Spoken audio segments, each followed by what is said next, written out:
Xin chào các bạn đã quay trở lại với kênh T Review. Thì hôm nay mình sẽ tiến hành đánh giá chi tiết em Get Magic Cooler 5G này sau gần 2 tháng sử dụng. Thì để xem là em nó sẽ làm được những gì và em nó sẽ có những điểm yếu gì. Hôm nay mình sẽ phân tích chi tiết cho mọi người luôn sau 2 tháng sử dụng của mình. Ok.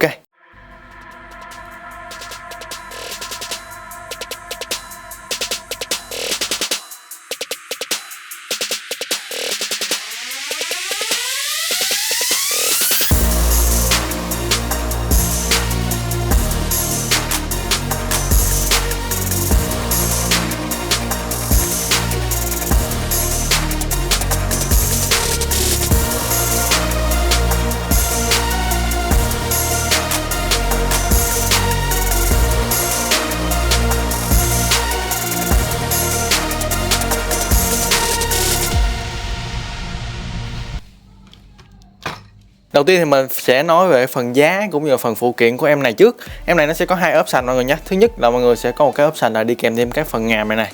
Đây, như mọi người cũng đang thấy sẽ có đi kèm thêm các phần ngàm. Nếu mà mọi người không chọn cái option có phần ngàm này thì mọi người sẽ tiết kiệm thêm được, mình thấy là 100 mấy ấy. Nhưng mà đối với bản thân của mình thì mình nghĩ mọi người nên chọn cái option này. Có thể là trong thời gian tương lai mọi người sẽ có những cái thiết bị thêm và mọi người sẽ cần cái phần ngàm này, nên là mình nghĩ ngay từ ban đầu thì mọi người nên lựa chọn cái phần option có ngàm này. Mình thấy cái phần ngàm này cũng khá là ok. Rồi, ngoài phần ngàm này ra thì khi mọi người mua thì ở trong phần hộp phụ kiện mọi người sẽ có đi kèm thêm một em Get Magic Cooler 5G này. Đấy, thì phần này khá là bình thường rồi. Về phần hộp của em này thì mình thấy nó khá là chất lượng cũng như là nó đủ cái sự cao cấp khi mà chúng ta bỏ ra cái tầm tiền này. Mọi người sẽ có đi kèm theo một cổng cáp C2C. Thì mình thấy cơ bản là cổng cáp này có thể xài được, cũng đủ dày dặn mà nó cũng đủ dài để mọi người xài. C2C mọi người nhé. Tiếp theo thì mọi người sẽ có đi kèm theo một cái miếng kim loại nó rất là ok. Cái miếng này mình đánh giá nó khá là cao bởi vì nó cũng tương đối là to, nó phù hợp với con Get Magic Cooler 5G này. Và về cái độ mỏng của nó thì chắc lẽ cũng không có gì để nói rồi, nó rất là mỏng luôn. Và phần keo nó cũng là thuộc dạng phần keo full, nên là mình đánh giá cái miếng kim loại này khá là cao. Nhưng mà ở trên nhóm của mình có một số bạn feedback là sau khoảng thời gian sử dụng ấy thì cái phần họa tiết ở trên miếng dán này nó sẽ bị mờ. Theo mình thấy thì mình đã có xài cái miếng từ ngày xưa, cái miếng 6cm ngày xưa và nó cũng bị mờ. Mình thấy bởi vì nó in ấy nên là sau khoảng thời gian thì chúng ta sẽ bị mờ, nên là lưu ý mọi người một xíu ở cái phần này. Có thể là về lâu về dài thì độ thẩm mỹ nó sẽ không còn được cao như ban đầu nữa. Mọi người cũng sẽ có đi kèm theo một cuốn sách hướng dẫn sử dụng, rất nhiều thông tin trong đây, kiểu như là mã rồi nguồn này kia mà thôi. Chúng ta sẽ có hai ngôn ngữ là tiếng Anh cũng như là tiếng Trung. Bạn nào quan tâm thì khi mà mua về chúng ta có thể đọc chơi cũng được. Nhưng mà khi mọi người đã xem video này của mình thì chắc lẽ mọi người sẽ không cần những cái thông tin ở trong cuốn sách hướng dẫn sử dụng này nữa, bởi vì mình đã tìm hiểu khá là nhiều cũng như là sử dụng nó tương đối là lâu, nên là khi xem trên kênh của mình thì mọi người vứt. Trời ghê chưa? Ghê chưa? Và cuối cùng thì mọi người sẽ có đi kèm theo một cái miếng dẻ lau để mọi người lau ở trên mặt tiếp xúc trước khi mà mọi người dán cái miếng kim loại lên. Thì đây mà mình thấy nó có một cái khá là tinh tế, nhưng mà có một điều là nó sẽ thiếu đi cái miếng dạng là một cái miếng BBF dạng thôi mọi người nhé. Dạng là một cái miếng BBF để chúng ta dán lên trước rồi chúng ta mới dán cái miếng kim loại này lên. Thì như vậy nó sẽ đủ tinh tế hơn khi mà chúng ta trang bị một cái dẻ lau như thế này.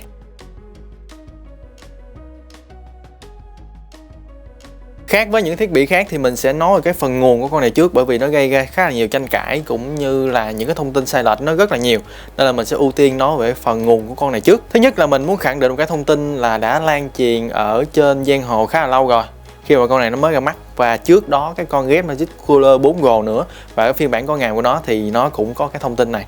Và cái thông tin này đó là mọi người phải sử dụng nguồn đến từ hãng Get Magic, hoặc là mọi người xài những cái nguồn đi kèm theo cái điện thoại Get Magic ấy, thì mọi người mới có thể sử dụng cái con này lên max công suất là 36W được, và những con ở phiên bản 4 ấy mới có thể lên max công suất được.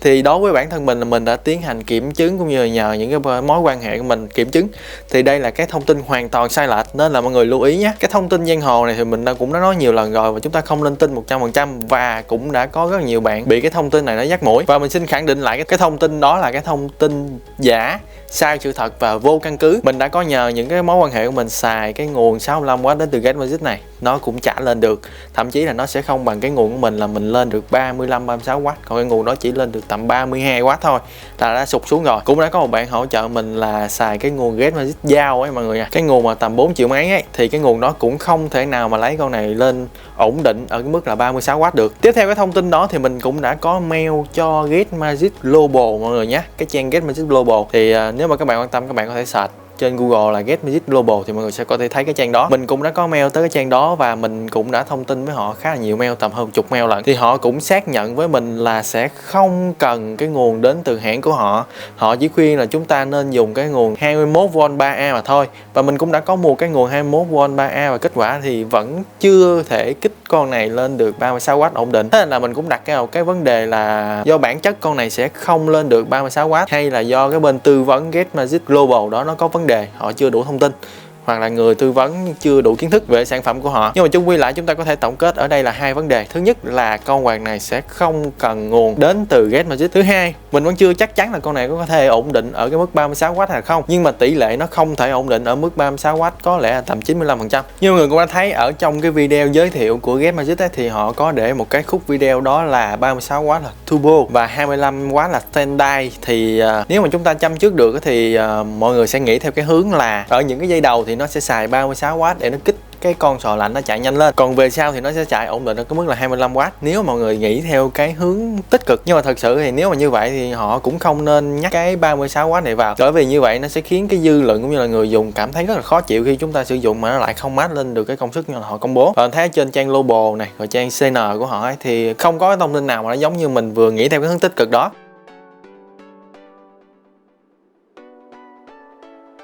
Về phần thiết kế thì đầu tiên mình sẽ phân tích về phần ngàm của con này trước. Phần ngàm của con này nó rất tông xịt tông với cái con Get Magic Cooler 5G này, từ màu sắc cũng như là về phần thiết kế. Nó cũng dạng thiết kế trong kiểu như có thể mọi người nhìn trong suốt qua, lắp vào thì nó nhìn rất là ok. Có một cái hay ở trên cái phần ngàm của con này là cái phần điểm mút nó sẽ khoét ở chính giữa để mọi người có thể né được phím cứng ở trên một số những cái điện thoại. Thì mình nghĩ làm theo cái hướng này thì cái trường hợp mọi người có thể tận dụng được để né những phím cứng ở trên điện thoại nó cao hơn so với việc là làm phần ngàm theo chữ L. Vì vậy nên là mình mới khuyên mọi người là nếu mà mua thì nên chọn option là có cái ngàm này. Về kích thước tổng thể của Get Magic Cooler 5G này thì nó sẽ có chiều dài là 6,6cm, chiều ngang của nó là tầm 5,9cm và bề dày của nó sẽ tầm 2,8cm mọi người nhé. Đây là cái thông tin mà được hãng cung cấp luôn và mình đo thì mình cũng thấy là như vậy. Về phần cân nặng của con Get Magic Cooler 5G này khi mà nó không có ngàm sẽ là tầm 99g, còn khi mà nó có ngàm sẽ là tầm 113g. Thì mình cũng đã đo bằng cái cân điện tử của mình luôn rồi, nên là mọi người có thể yên tâm về cái phần này. Thiết kế con này sẽ khác với những con quạt từ tính ở trên thị trường, nó sẽ đi theo dạng hình chữ nhật mọi người nhé. Ở phần mặt trước thì mọi người có thể nhìn xuyên qua bên trong, mọi người có thể thấy được những cái phần linh kiện bên trong. Đây là một cái phần mà làm nổi bật lên con này nhất luôn. Cái phần thiết kế là được mọi người ở trên kênh của mình và những bạn khác đánh giá rất là cao về phần thiết kế trong suốt của con này. Nhìn vào chúng ta có thể thấy được những cái mạch linh kiện bên trong và nhìn nó rất là ok, cho chúng ta một cái cảm giác rất là lạ khi mà chúng ta sở hữu một cái con quạt tản nhiệt luôn. Nhưng có điều ở cái phần quạt ấy, thì mọi người sẽ hơi khó vệ sinh một tí, bởi vì những cái chi tiết thiết kế của nó ấy, nó khá là dày đặc, cũng như là cái phần khoảng trống ấy nó rất là bé, nên là gần như chúng ta việc vệ sinh bằng những cái tăm bông này kia là không thể. Và chỉ có một cách duy nhất ngoại trừ cái việc bung con quạt ra để vệ sinh, đó là mọi người sẽ xài những cái lực gió mạnh. Thì bất kể những cái lực gió nào mạnh, mọi người có thể thổi này, mọi người có thể dùng cái quạt mạnh này, những cái máy bơm này kia, máy bơm, máy xịt này kia, chung quy lại chúng ta có thể sử dụng những cái lực gió mạnh để chúng ta vệ sinh cái phần bụi sau khoảng thời gian dài sử dụng cái con này. Con này thì nó chỉ có 2 phần led thôi mọi người à. Theo mình thấy thì nó cũng chỉ có 2 cái bóng led thôi. 2 phần led nó sẽ đối lập ở trên dưới như thế này này. Thì nếu mà ban đầu ấy, khi mà các bạn nhìn vào các bạn so sánh với những cái con quạt khác ấy, thì các bạn thấy là cái phần led nó khá là tầm thường và nhìn nó rất là ít, nó không có gì nổi trội cả. Nhưng mà khi mọi người nhìn lâu ấy và mọi người cảm giác là nó phối hợp với cái phần trong suốt và thiết kế mặt trước của con này thì mọi người nhìn nó có một cái chất khá là riêng, và thật sự thì mình thấy nó cũng rất là tuyệt vời và nó khá là đẹp. Đó là con mắt cảm nhận của mình mọi người nhé. Ở phần cạnh trên của con này thì nó sẽ có phần nút nguồn là dạng cần gạt on off. Nó sẽ khác với những hãng khác như là LightDC hoặc là Blacksat, đó là chúng ta sẽ có những cái phần gán chức năng lên, nhưng mà con này xài cần gạt nên là chúng ta chỉ có chức năng on off ở trên cái phần nút nguồn này mà thôi. Ở phần cạnh dưới thì mọi người sẽ có cái phần cổng cấp nguồn là Type-C, và mình đánh giá khá là cao cái độ hoàn thiện ở trên cổng cấp nguồn này, và chúng ta cũng không có gì để chê khi mà chúng ta nhìn vào phần hoàn thiện của cổng cấp nguồn này. Ở hai cạnh bên của quạt thì nó đã được chặn gió rồi mọi người nhé, nên là nó sẽ không bao giờ có cái việc mọi người sẽ bị phả hơi nóng vào tai. Mọi người có thể yên tâm ở cái vấn đề này, và đây là một trong những hiếm hoi quạt tản nhiệt từ tính mà có thiết kế dạng như thế này và cũng được mọi người đánh giá rất là cao trong thời điểm hiện tại luôn. Đến với phần mặt tiếp xúc thì mọi người sẽ có phần mặt tiếp xúc cũng dạng như phần thiết kế nó sẽ có hình chữ nhật và full size luôn mọi người nhé. Chiều dài thì sẽ khoảng 6,4cm và chiều ngang thì sẽ tầm 5,4cm. Mình đã đo bằng thước thủ công của mình nên là có thể sẽ có một xíu sai số, và mình đánh giá là cái phần diện tích tiếp xúc của con này nó sẽ khá là to đấy. Get Magic Cooler 5G sẽ thuộc dạng là quạt từ tính thì nó sẽ có những cái đặc quyền riêng của quạt từ tính, và mình cũng đã có làm cái video riêng để phân tích về ưu nhược điểm của cái quạt từ tính rồi. Nếu mà các bạn quan tâm và muốn biết thêm về những cái ưu nhược điểm đó thì các bạn có thể xem ở trên kênh của mình. Ở đây thì mình sẽ test cho mọi người xem về phần lực hút từ tính của con này. Nhưng mà ở trên đây ấy, thì mình đang xài cái miếng 6 cm đường kính. Nó sẽ không phải là cái miếng của con Get Magic. Nếu mà chúng ta xài cái miếng của con Get Magic ấy, thì nó sẽ tương thích cao hơn và cái lực hút từ tính nó cũng sẽ tốt hơn. Đây, mình đánh giá là cái phần lực hút từ tính của con này nó rất là tốt và nó cũng rất là mạnh. Mọi người nhìn này, khá là ok đúng không? Như thế này có thể xem là rất là mạnh rồi. Trong khi cái phần miếng kim loại của mình ấy nó lại không tương thích với con này. Con này nó dạng hình chữ nhật, còn cái miếng này là dạng hình tròn. Và khi mọi người xài cái con này thì nó thuộc dạng từ tính, nên là mọi người sẽ có một số những cái đặc quyền riêng. Là mọi người có thể dựng cái điện thoại là một cái giá đỡ này, mọi người có thể điều chỉnh lên xuống này, lên một tí để cho nó nghiêng ra như thế này này, xuống một tí đấy. Và về cái phần cổng cắm nguồn ấy, thì mọi người muốn xoay đi cái đường nào cũng được. Đây, bởi vì nó là quạt từ tính mà, mọi người muốn xoay kiểu gì cũng được. Mọi người sẽ không bị vướng cái phần dây cáp cấp nguồn. Thì đây là một trong những cái đặc quyền riêng của quạt tản nhiệt từ tính. Cộng với đó cái thiết kế con này là dạng hình chữ nhật nữa, và nó được chặn hai bên như thế này này. Nên là khi mọi người đặt như thế này, đặt cái điện thoại như thế này thì nó lại rất là chắc chắn, và nó sẽ chắc chắn hơn nhiều so với những cái con quạt mà có dạng hình tròn. Thì mình thấy là cái phần thiết kế con này nó khá là hợp lý, và mình nghĩ là trong cái thời gian tương lai thì nên tận dụng cái thiết kế dạng hình chữ nhật như thế này. Và mình thấy nó khá là ok, nó cũng không quá to nhưng mà bù lại thì nó cũng có những cái nó khá là hợp lý. Tổng kết lại cái phần thiết kế này thì nó là một điểm cộng lớn ở trên con Get Magic Cooler 5G này. Nó mang lại khá là nhiều giá trị ở trên cái con quạt, mà nó nâng tầm cái con quạt lên khá là cao. Mình khá là chắc những cái bạn quyết định mà mua con Get Magic Cooler 5G này thì vì cái phần ngoại hình rất là nhiều luôn, có thể là tầm 60 tới 70% ngoại hình quyết định cái việc mà mọi người bỏ tiền ra để mua con này. Về phần hiệu năng của quạt thì chắc chắn rồi, con này sẽ không phải là best ở trong tầm giá, bởi vì nó phải cạnh tranh với Bladshark này, LiDigi này. Thì gần như là nó là con đứng best khi mà chúng ta so sánh với LiDigi B7X cũng như là Bladshark Fun Cooler hay là Macooler 4G. Nhưng mà nói một điều công bằng thì cái phần nhiệt độ của con này chỉ là không bằng những con kia, chứ nó vẫn thuộc dạng tốt. Mình đã có sử dụng test Antutu, vừa sạc pin và vừa test luôn, thì nhiệt độ nó vẫn giảm xuống được 4 độ. Đánh giá công tâm thì nhiệt độ của con này không phải là thuộc top đầu, nhưng mà nó cũng thuộc top 3, top 4 chứ không phải là dạng cù bắp.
Trong phần này thì mình sẽ hướng dẫn mọi người cách kết nối app cũng như là những cái tính năng ở trong phần app của con Get Magic Cooler 5 Go này. Đầu tiên thì mọi người cần tải một cái app có tên là Gober. Mọi người có thể lên những cái store để tìm chữ Gober này, hoặc là mọi người quét cái mã trong sách hướng dẫn sử dụng. Đầu tiên thì chúng ta cần phải cấp nguồn cho con quạt. Tiếp theo thì mọi người cần mở Bluetooth lên và chấp nhận những cái quyền của cái ứng dụng này. Sau đó thì mọi người tiến hành vào iOS và Android thì đều có mọi người nhé. Rồi chúng ta sẽ tiến hành kết nối.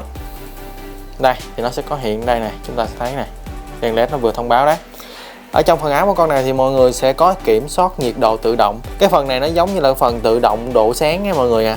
Thì nếu mà các bạn mà sử dụng trong những cái việc mà không cần tùy chỉnh sâu ấy, các bạn có thể chọn cái phần này để mọi người sử dụng. Nhưng mà trong một số trường hợp thì nó sẽ không đúng ý của mọi người đâu. Dù gì thì nó cũng chỉ là máy móc thôi mọi người à. Còn cái nhu cầu chúng ta thì sẽ có lúc này lúc khác. Nên là tùy trường hợp mà mọi người hãy quyết định sử dụng hoặc là không nhé. Thay vào đó thì chúng ta sẽ có thêm một cái thanh control để chúng ta điều khiển. Thanh control này khi mọi người điều khiển ấy, mọi người điều khiển xuống này thì nó sẽ giảm công suất của con quạt xuống. Hiện tại là giảm xuống tầm 10W này.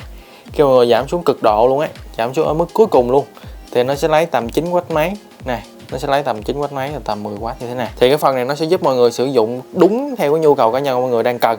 Mình đánh giá cái phần này khá là cao và nó cũng rất là ok. Tiếp theo thì mọi người sẽ có một cái gọi là công tắc làm mát. Thì cái phần này nó giống như là cái nút on off nhưng mà chúng ta có trên phần mềm vậy. Khi mọi người bấm tắt này, con quạt nó sẽ tắt. Bấm bật này, con quạt nó sẽ bật. Nó giống như là một cái công tắc mà chúng ta bằng phần mềm mà thôi. Và cuối cùng là về phần đèn led. Khi mà mình quay video này thì mình thấy nó gặp một cái vấn đề mọi người à. Khi mà mọi người chưa kết nối ấy, thì mọi người đang thấy là nó đang chuyển chế độ là đầy màu sắc đúng không, full color đúng không. Khi mọi người kết nối này đấy thì nó sẽ chuyển sang chế độ là luôn luôn này, nó luôn luôn sáng một màu tím. Mọi người thấy không, luôn luôn sáng một màu tím. Và khi mà mình chuyển chế độ ấy, nó không có áp dụng màu, kể cả cái đèn ở dưới luôn mọi người à, cái đèn sâu ở dưới luôn này nó cũng không áp dụng chế độ màu. Mình chuyển sang chế độ khác ấy, thì nó mất luôn cái đèn. Và nhưng mà mọi người vẫn có thể tắt được nha, mọi người vẫn có thể tắt bật được. Đây khi mà chúng ta ngắt kết nối ấy, thì nó lại chuyển sang chế độ RGB lại. Thì mình nghĩ đây là cái lỗi phần mềm mọi người nhé, đây là cái lỗi phần mềm. Và hiện tại thì mình đang ở phiên bản nó là V119 mọi người nhé. Mình đã có thử ở trên iOS rồi và nó cũng bị mọi người nhé. Cuối cùng thì mình sẽ có một cái phần chấm điểm dựa trên cái quan điểm cá nhân của mình về con Get Magic Cooler 5 Go này. Còn bây giờ thì nếu mọi người thấy hay, hãy lại cho mình một like, share và subscribe ủng hộ tinh thần của mình nhé. Và cảm ơn mọi người đã xem hết video này. Bye bye.